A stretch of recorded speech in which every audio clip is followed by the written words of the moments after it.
Oh, and I did mean to say that one structure that you won't notice on this particular diagram is the Eiffel Tower. And that would be just a little bit bigger up here, but that was built in 1889. And so this is 84, so it has a good 4 to 5 year run there before the Eiffel Tower is completed for the World's Fair in Paris. And so that's how I ended up with, having a short run there as the world's tallest building. So in 1885, this monument is going to be dedicated. That's going to be Chester A. Arthur.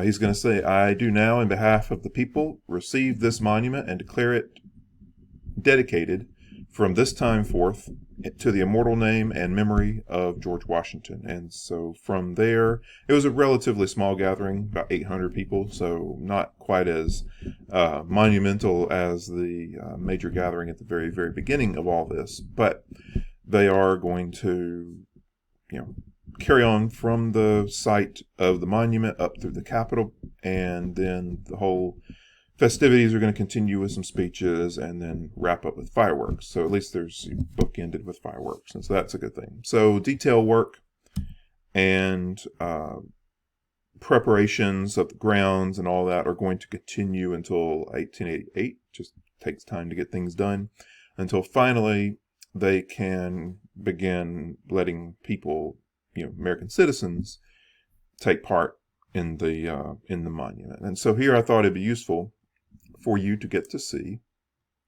Got four slides here with how the monument is situated. A lot of times people know that all this stuff is in Washington, but sometimes you need to actually see a map of all of the things in relationship to each other to kind of understand how it all fits. So if you go to Washington, I've got to go once as a senior in high school, and it was neat to see.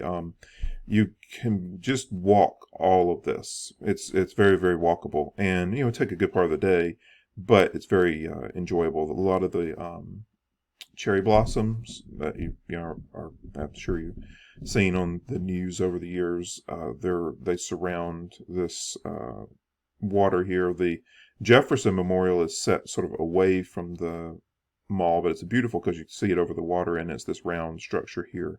It's a really striking monument in itself. This is a really cool walk around that way. But the main flow of the monuments here is Washington Monument in the center, and then you have, if you look this way, then you see west, you see the Lincoln Memorial right there on this end of, I don't know, I have to look back and see when the Lincoln Memorial was complete. I'll try to find that for next time. But anyway, you have the reflecting pool on this end of it. And then if you look to the east, you pass up the National Mall.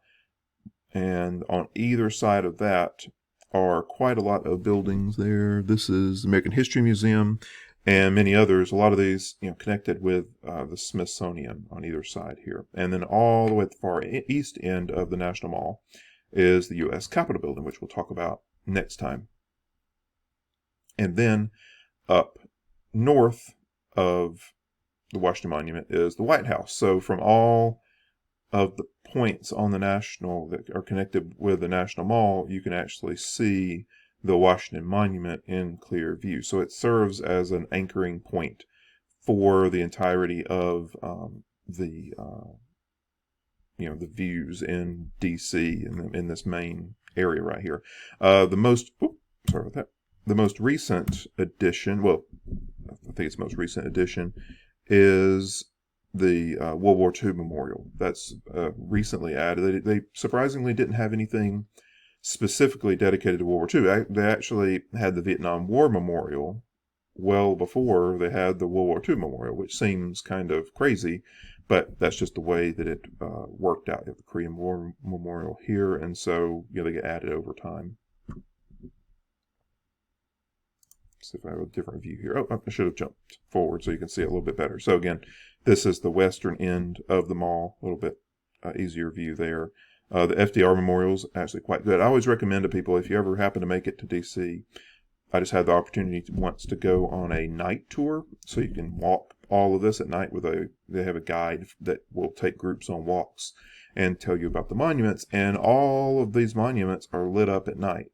And that's a really neat thing. They have a kind of eerie a little bit, but also kind of wonderful quality to them at night, as if the weather is good. And so you can tour all of this, which is quite fun. And then this end, the east end here, a little bit better view here of the various museums. So you can spend several days just on this section right here if you really, really wanted to. Air and Space Museum is amazing. Natural History Museum is amazing. It's just, this is Smithsonian, so they have, all the great stuff. And then the Capitol building is great to see as well. And then if you just look a little ways away from this as well, you can see a lot of other areas that you could visit. The National Archives, which are, if you're a history researcher, are particularly neat. The reading room in the National Archives is shockingly impressive. And there it is today. This isn't the best picture, but it was a good shot up the National Mall here that you can see the relationship of the mall. And so normally it would run 9 to 5, obviously, with the current virus situation. They're closed down. In 2011, it actually had an earthquake, and because it's the stone structure, the construction type that they used, it could be vulnerable to earthquakes. And so there'll be a video that you can check out below with a National Park Service ranger talk. It's a very brief video talking about the work that they had done to shore up the monument. This was in 2014 when you see that video. So that's just neat to see the ongoing work that it takes to keep the place going. And they've refurbished it some since then as well. And then this is if you're going to spend a bit more time with the topic to round out your knowledge, this is an author who specialized in the Washington Monument, wrote a book about its process of being built. And so he can go into more detail about some of the personalities involved in it. And so you get a little bit more depth there. So spend some time with that. And so this is another solid book talk that you can hear from someone who's spent a very long time studying the topic. So anyway, I think that's where we'll wrap up there. Next time we'll get into the Statue of Liberty or the U.S. Capitol, and then the Statue of Liberty to wrap things up. So hope you have a great rest of the week, and I'll catch you later. All right.